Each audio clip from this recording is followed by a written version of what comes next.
News 18 India. ये षड्यंत्र की तरह के तले चलता है। कोर्ट ने क्या बोला मनीष सिसोदिया के केस में, एक समय सीमा दे दी है, बोला इसमें नहीं कर सकते हो तो बेल हमको देनी पड़ेगी, और फटकारा है बकायदा। तो ये भी सच्चाइयां हैं, तो इनको मानना पड़ेगा ना चीजों को, तो सेलेक्टिव ना हो। इनके आसाम के अच्छा बिल्कुल। अच्छा तो मुख्यमंत्री अदालत के हुए दायर के हुए 41 घंटे अगर मुख्यमंत्री 10 सम्मन में नहीं गए। देखिए गौरव ने एक लॉजिकल बात बोली, अगर आप उसका कृपया करके जवाब दे तो बेहतर होगा। 10 सम्मन पे नहीं गए, 41 घंटे गायब हो गए, छुपकर भागे, बाइक से भागे मुख्यमंत्री। सोच सकते हैं आप, एक मुख्यमंत्री बाइक से छुप के भाग रहा है। अब आप मेरी बात को ध्यान से सुनिए। हाँ बोलिए।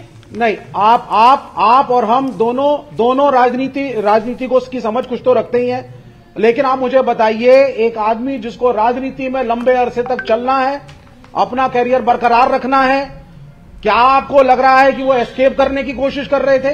क्या आपको लग रहा है जिस प्रकार से बीजेपी बड़े बड़े उद्योगपतियों को लंदन भगा देती है, उसी प्रकार से हेमंत सोरेन कर रहे थे? ठीक है, गौरव भाटिया का जवाब जरूरी हो जाता है। गौरव का जवाब जरूरी हो जाता है, फिर सुभाष और भदौरिया जी की बात। गौरव जी, वो कह रहे हैं टारगेटिंग हो रही है, और मैंने जो लिस्ट देखी उसमें सोनिया गांधी है, राहुल गांधी है, मल्लिकार्जुन खड़गे, अरविंद केजरीवाल है, मनीष सिसोदिया है, सब विपक्ष के लोग हैं। तो क्या एक सिलेक्टिव टारगेटिंग है 2024 के चुनाव से पहले, जो विपक्ष एक विक्टिम कार्ड खेल रहा है? ये जो विपक्ष घमंडिया गुट के प्रवक्ता आते हैं हमीद जी, कभी कभी मुझे लगता है खुद नहीं जानते ये बोल क्या रहे हैं।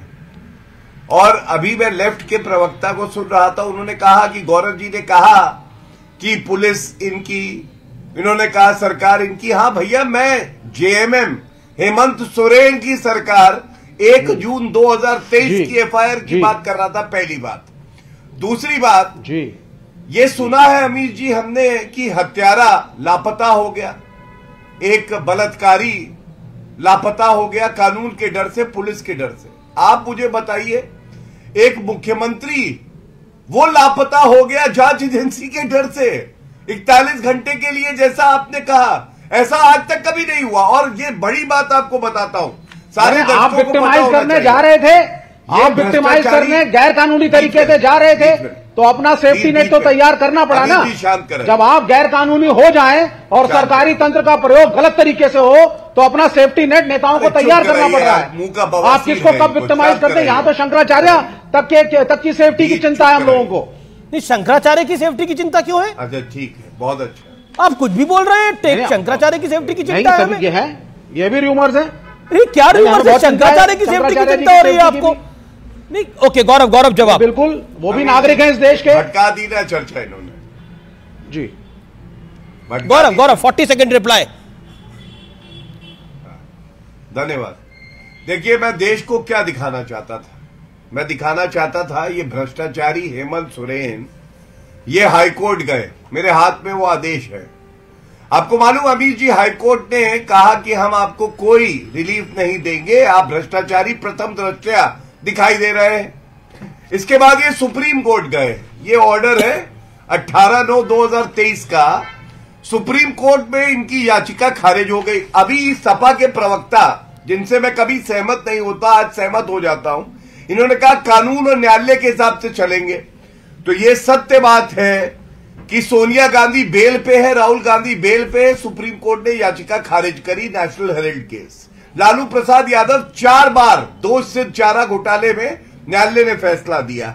मनीष सिसोदिया 11.5 महीने से जेल में, बेल नहीं हुई, सुप्रीम कोर्ट तक गए थे। गायत्री प्रजापति समाजवादी पार्टी में जो मंत्री रहे हैं, बलात्कारी भी थे और उसके साथ घोटाला भी किया खनन का, उनको भी न्यायालय ने कोई रिलीफ नहीं दिया। अनुराग को दिखाइए। क्या दर्शाता है? न्यायालय अपना काम कर रहे हैं, मोदी जी ईमानदारी से अपना काम कर रहे हैं, ईडी और आईटी और सीबीआई अपना काम कर रहे हैं, जनता अपना काम कर रही है। केवल भ्रष्टाचारी साथ लोग आ गए जो डरे हुए हैं, और ये डर अच्छा है। अरे भैया, जो भ्रष्टाचारी पे आरोप लगा रहे थे, जो आपके साथ आ गए, उनके ऊपर कब कार्रवाई होगी? ये तो बता दीजिए ना, आपके साथ जो आ गए। अनुराग भदौरिया, आप क्या माफ करिए, अनुराग भदौरिया माफ करिए, अनुराग ठाकुर जी आ गए थे, तो सवाल का जवाब अधूरा रह गया। अनुराग भदौरिया, ऑडियो इनका डाउन करिए। अनुराग भदौरिया, आपका ऑडियो में